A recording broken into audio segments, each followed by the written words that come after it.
and the Neurodivergent Leadership Wheel.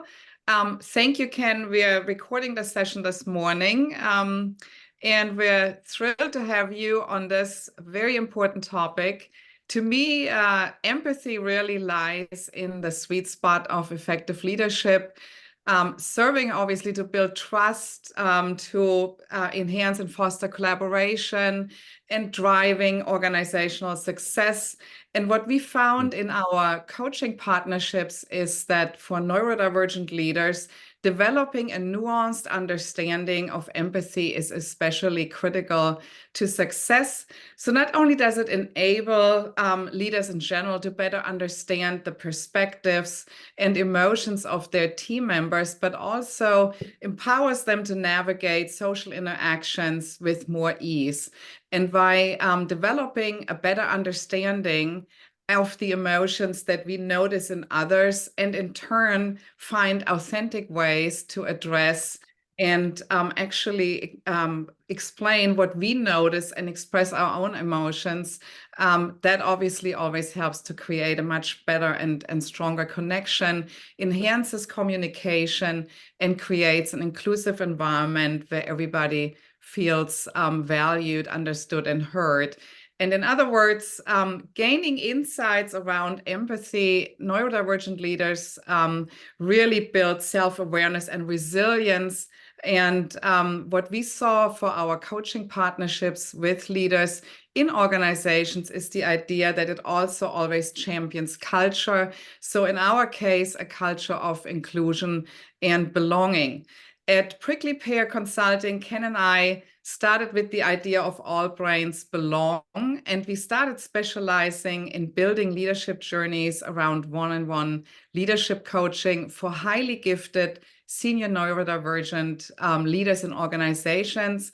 I am Petra Rassel, co-founder of PricklyPear Consulting and a leadership coach in various industries with, in this case, engineer-heavy audiences such as tech, automotive, aviation, where I have been supporting many exceptionally gifted leaders for the last 10 plus years. And it's my privilege to moderate today's discussion. I want to give each of our distinguished panelists here a moment to introduce themselves, and I'm passing it over to Meredith. Good morning, Meredith. And again, thank you for being here on our panel. Good morning. Good morning. Thank you again. I think these are always such good discussions. And so a little bit about me. I am as neurodivergent as they come.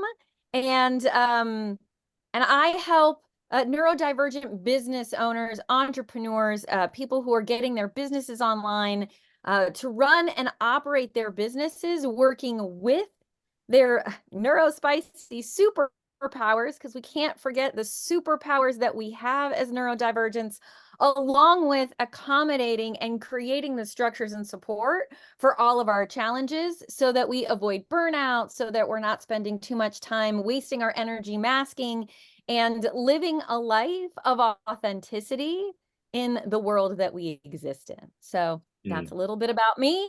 And next is the amazing Marilyn. Marilyn, it's up to you. Thanks, Meredith and Petra.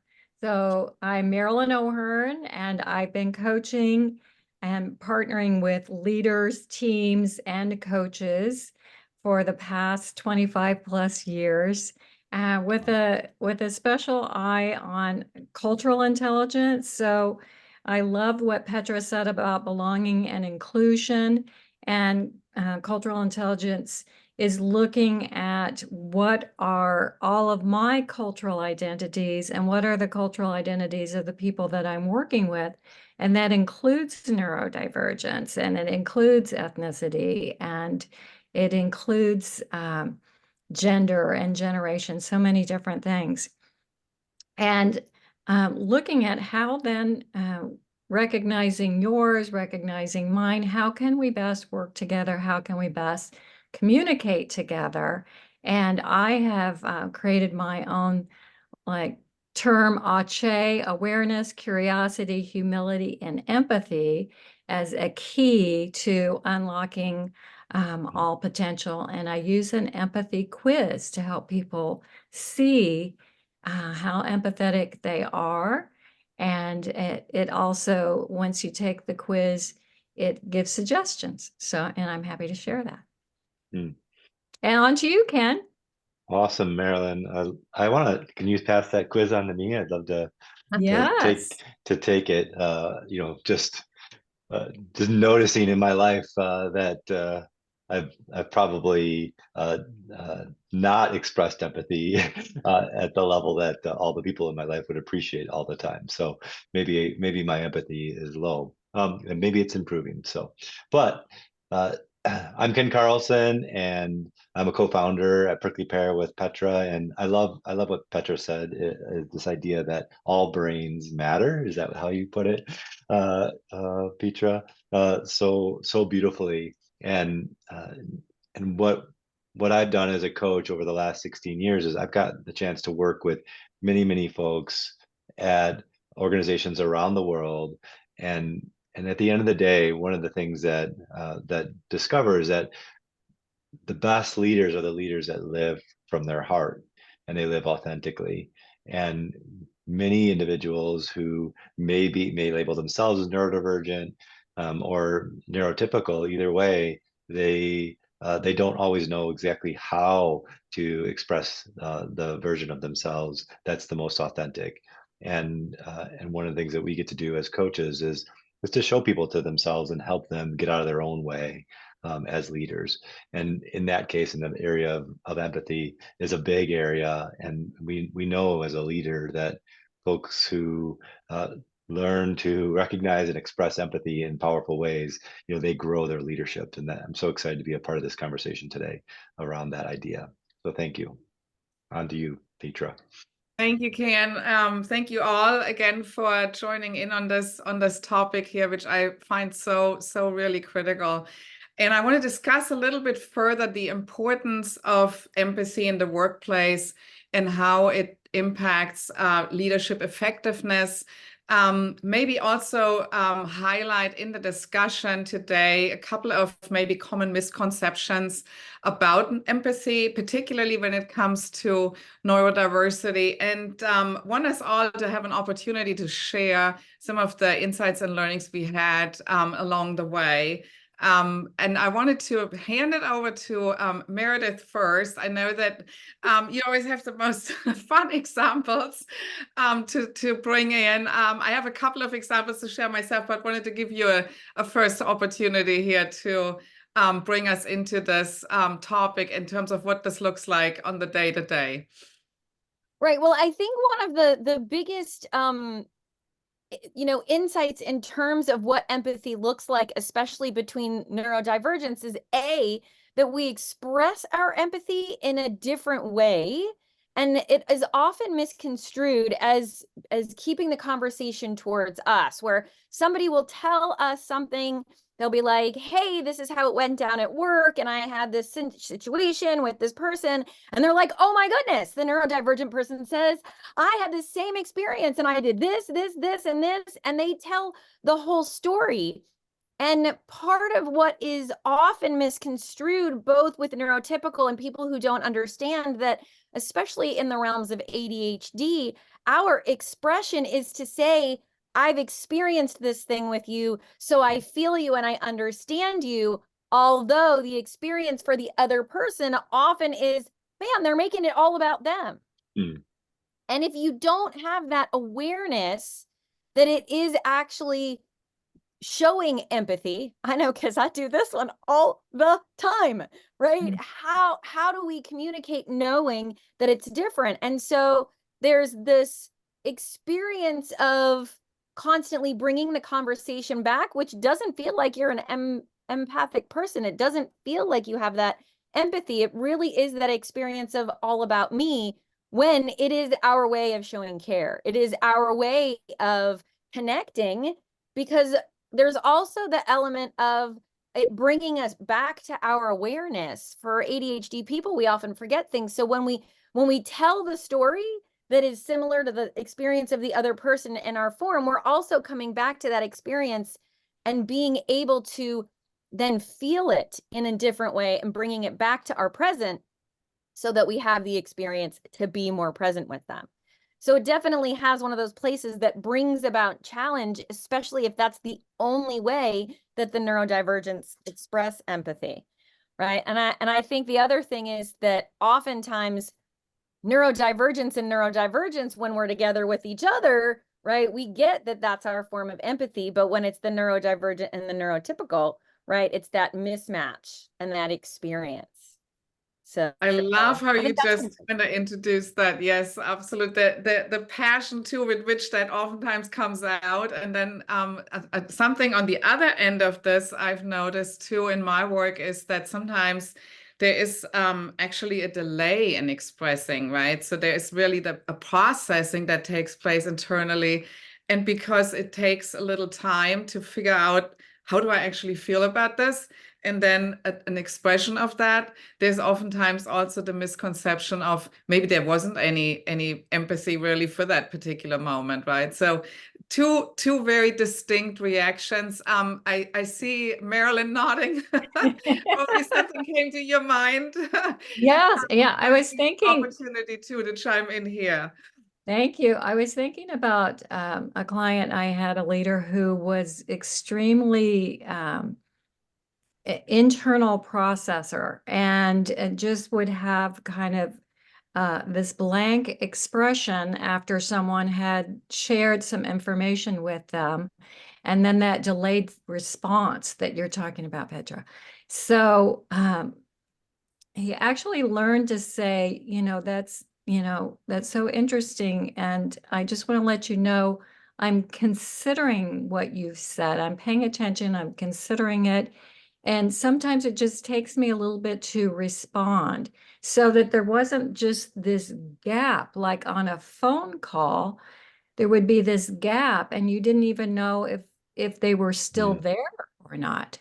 And so that was something that they learned, so people could know they're not just spaced out thinking about something else, or looking at a different screen. They're with you. It just is going to take them a little bit longer to respond. And I think also about sometimes some social cues are missed. So if you're doing that, oh yeah, that's just like me, and the person's rolling their eyes, you may miss the rolling of the eyes. And so paying attention to the facial expressions and what the different facial expressions mean is something that we can train ourselves, train in terms of neurodivergence to recognize better. Well, and I think bring something in here real quick, because I love, thank you, Marilyn, for also talking about, that there's this pause, right? And the pause is oftentimes too about just being able to identify, how do I really feel about this in the moment? Yes. And so one thing that also has been helpful, since we're talking about our leadership wheel quite a bit here, I wanted to bring in something else that looks just like it, and it is the emotion wheel, right? Or the feeling wheel. And that's been a really helpful tool as well in our coaching work, just to help people kind of figure out, how do I land here with what's going on? What's the sensation that I'm having? And yeah, it's definitely always a matter of also being a little bit more knowledgeable about, how do I label some of those emotions that are coming up, right? And how do I actually know where I'm landing with what's going on right now? Ken, I saw you looking at this. Please do share too. I'm gonna get us back here to our topic. What you may have observed. Well, I really like that feeling wheel. It's for all of us actually to go through the process of saying, okay, what do I feel, and what are the feelings that I'm having in this moment, is a really wonderful way actually to be empathetic, to discover how I feel. And empathy is really putting yourself in the shoes of another person, discovering what it is that they feel. And as a coach, when we help our clients, actually be in a conversation about feelings, for some leaders, that's actually a new conversation. And we may be, culturally or for whatever reason, we actually may be a little bit afraid to jump into those spaces.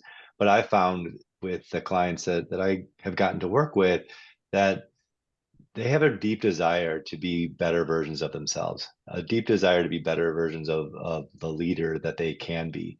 And it's very easy to get as they have this experience of, okay, so what type of feelings do you think that your associate has in that space? You know, what's going on for them emotionally? And that sometimes is a new conversation for senior leaders to be talking about what emotions their people are going through. And in some cases, you know, as a coach, I've had experiences where they're like, I just want them to get their work done. Why does it matter what they feel? You know, that they might, and that like statement sounds so non-empathetic, but if you slow down, if I get a chance to slow down with them and they can see the impact that could create just by being with someone's emotions and being with their own, then they're all in. They really want to create something new.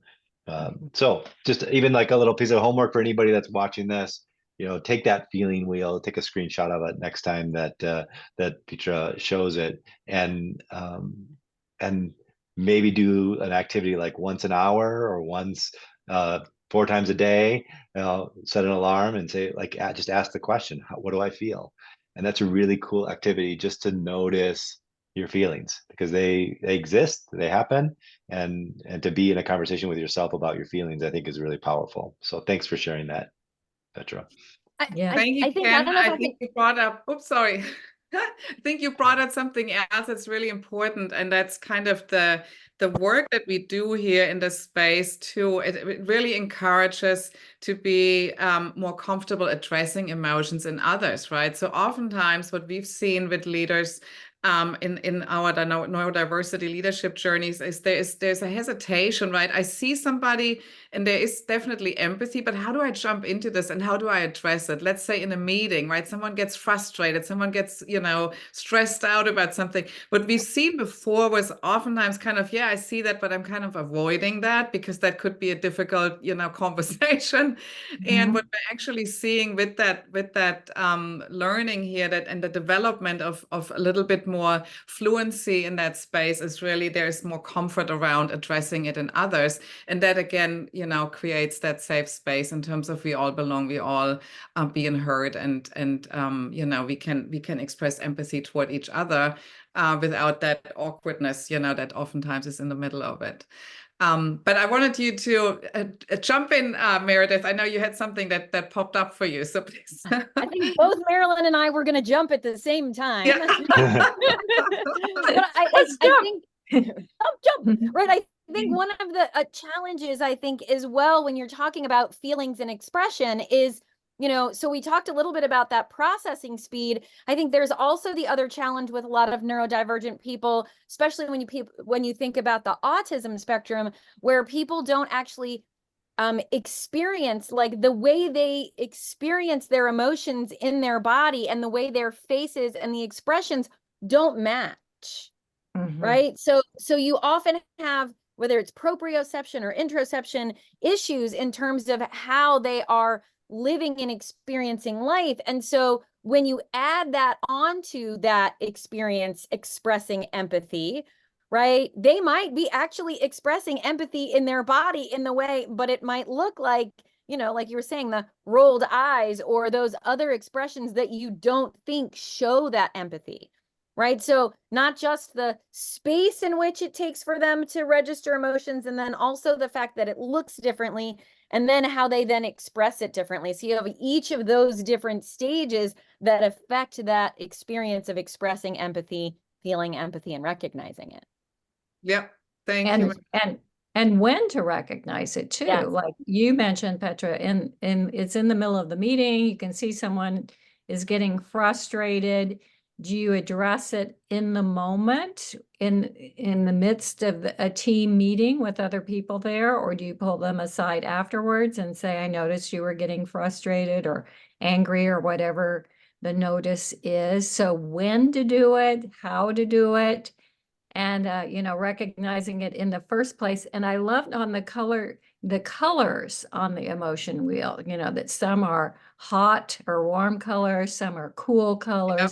Yeah. And even having, you know, for children, I can think of, like in our family, that to have some drawing or, you know, a picture of a face in these different, or something that represents the anger, something that represents the fear, the joy, can be helpful in identifying those emotions too.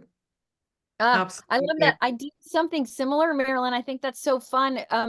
Especially with the movie Inside Out that Disney Yeah, has.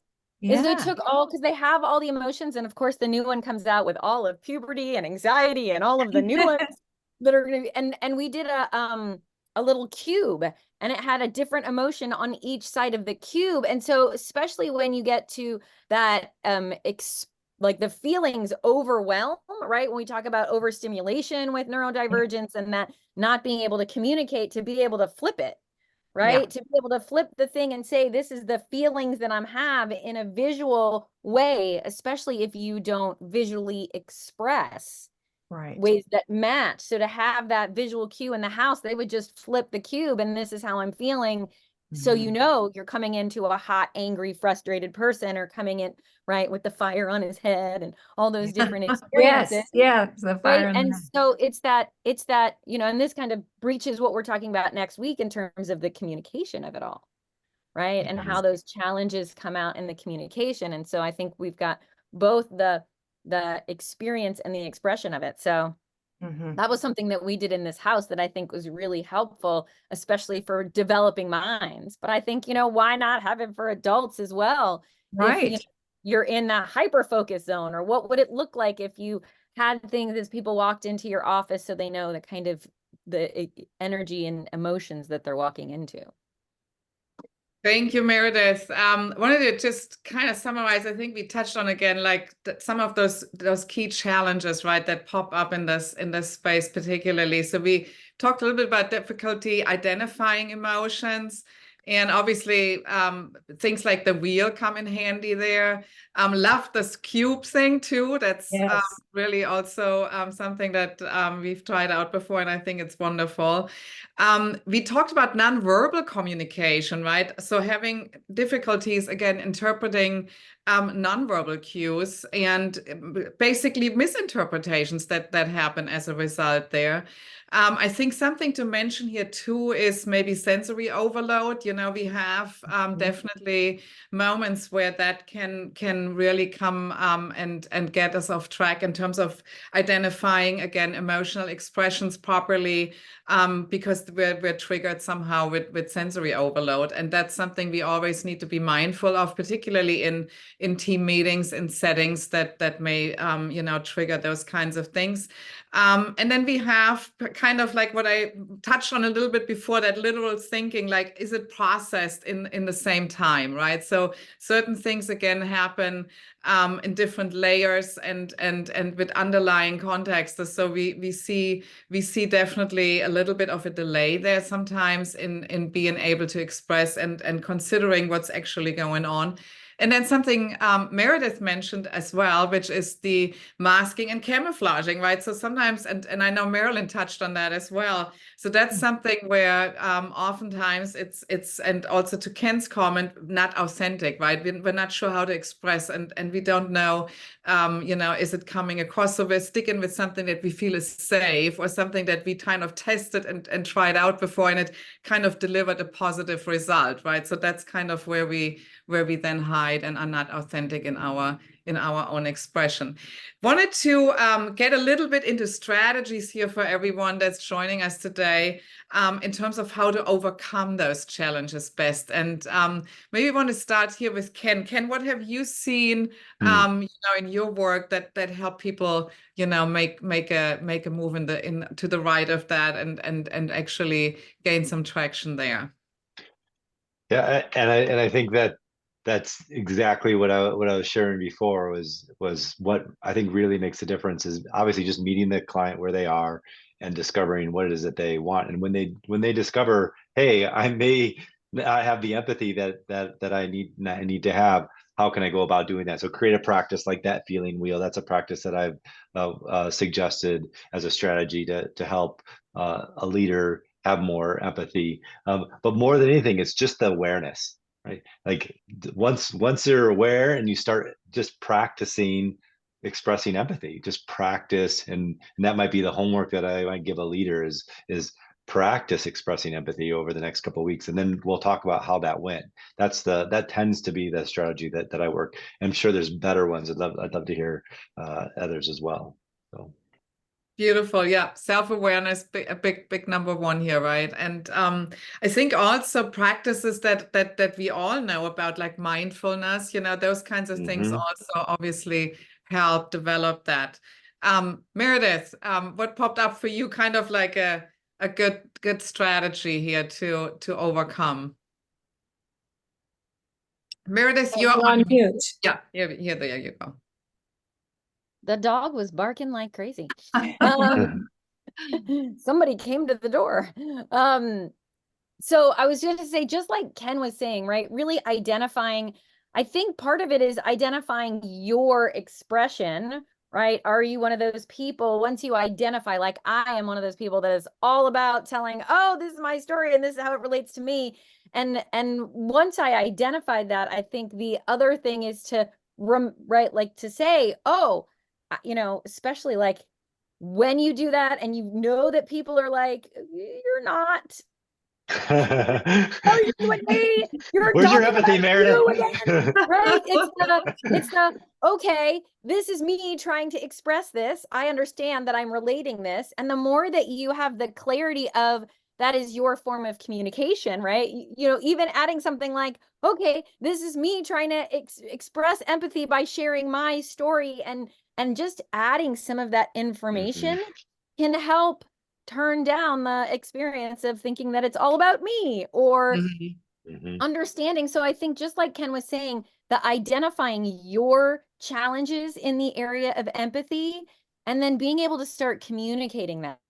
Just that simple step of saying, oh, I struggle with this, or I struggle with this. My oldest is on the autism spectrum. And one of the things that they're very like not a touching person. They're very, and they've struggled with seeing things in the right situation and how to express things. And just recently they're getting they're turned 13 in 2 days. What does it look like on the other person's experience? So they've started paying much more attention to how what I do might affect something in terms of that empathy and things like that, and etc. So I think it's really powerful understanding where those gaps are and just taking one itty bitty baby step, the smallest thing you can, to create those incremental improvements.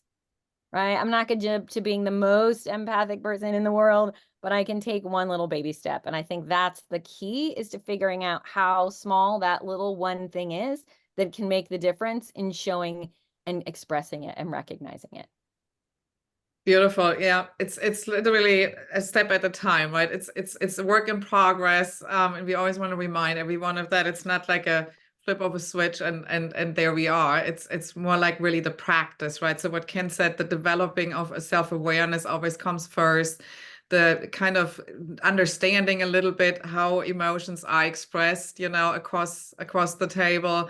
And then beautifully said, Meredith, too, there's communication skills training, right? Literally, like how do I prep a situation a little bit verbally so that I don't have to do so much guesswork and people need to read between the lines, which is where the challenge is too, right? So we're not really all about reading things between the lines and interpreting, but really being a little bit more proactive in the outset in setting the stage and explaining a few things. That is a beautiful idea here as well. Marilyn, I see you too. I'm thinking of a couple of things. So back to that Ache model, the awareness, the curiosity, humility, and empathy. And, just was glancing at that empathy quiz again. And one of the questions was, here it is. if I'm sure I'm right about something, I don't want to waste much time listening to other people's arguments. And that's a seen beautiful this. statement that applies to so many of us.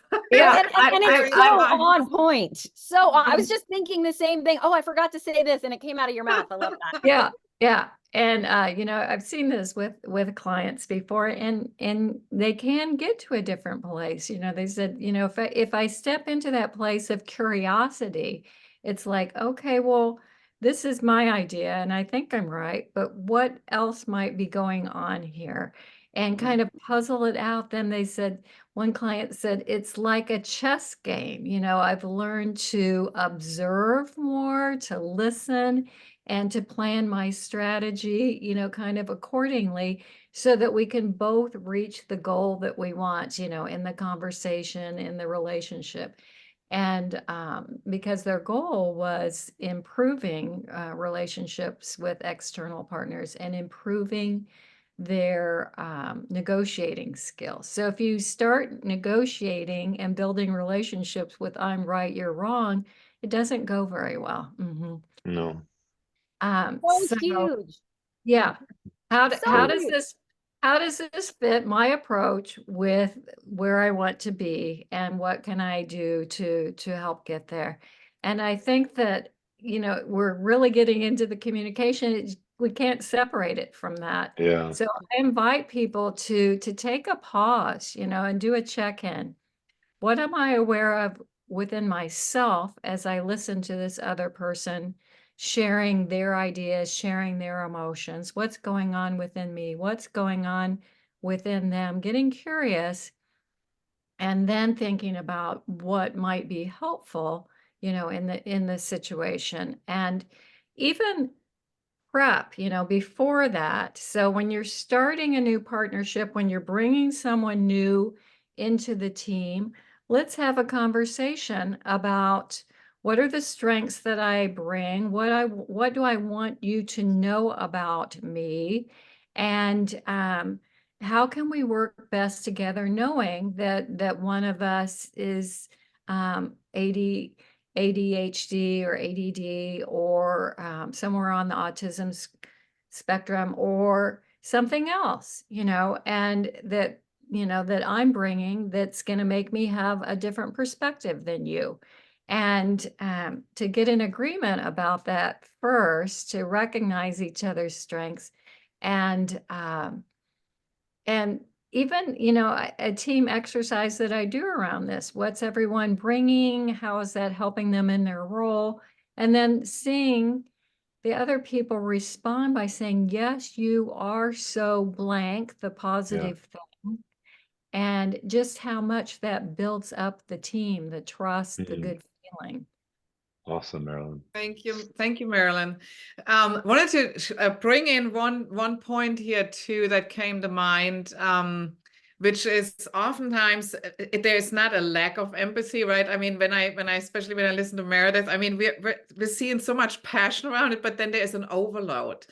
And very important here too. So what we're working on too is really helping folks to kind of develop some sensory regulation techniques to really process and be comfortable, right? In terms of really what do I need to do to kind of gain a little bit better footing, and what's happening for me internally, and how do I sort through that and then self-regulate a little bit before, you know, I'm actually jumping into the interaction. So that's been another, again, not a lack of empathy, which again is one of those common misconceptions, right? But it's actually, there's a ton of it.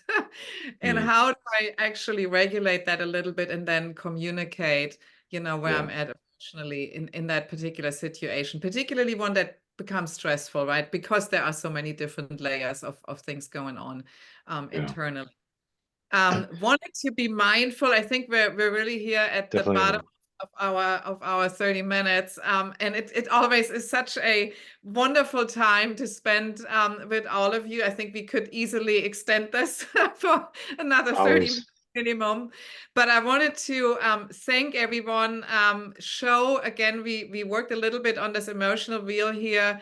Thank all of you for your beautiful contribution that we had here. As a next step, I wanted to invite everyone to join us on some of the resources that we have, particularly on LinkedIn. I'm not sure why I'm having a hyperlink under Ken and Marilyn's email. If you guys want to put that in the chat real quick for me too.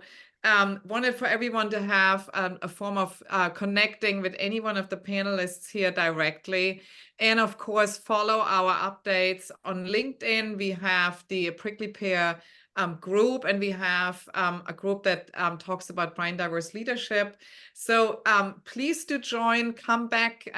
Marilyn hinted on our next topic for April, which will be communication.